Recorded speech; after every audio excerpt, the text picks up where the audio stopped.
C'est des process d'autorégulation, c'est l'équivalent de nous si on mâche un chewing-gum ou on fume une clope. Là, il n'est pas bien, son humain est parti, c'est très frustrant pour lui.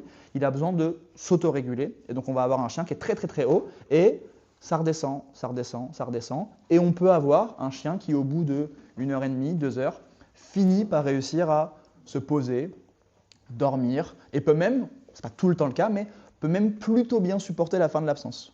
Voilà, on a un comportement très haut au départ et à la fin, le chien finit par réussir à se poser, peut même s'endormir. Donc voilà, ce n'est pas tout le temps le cas parce qu'il y a plein de choses qui peuvent redémarrer la frustration. S'il y a des clés dans une porte, s'il pense entendre son humain, ça peut remonter en pic, mais on peut avoir des chiens sur de la frustration qui finissent par s'endormir. Sur de l'anxiété, par contre, on va avoir des comportements qui sont beaucoup plus latents, qui vont durer un peu toute la durée de l'absence, qui sont parfois un peu moins hauts.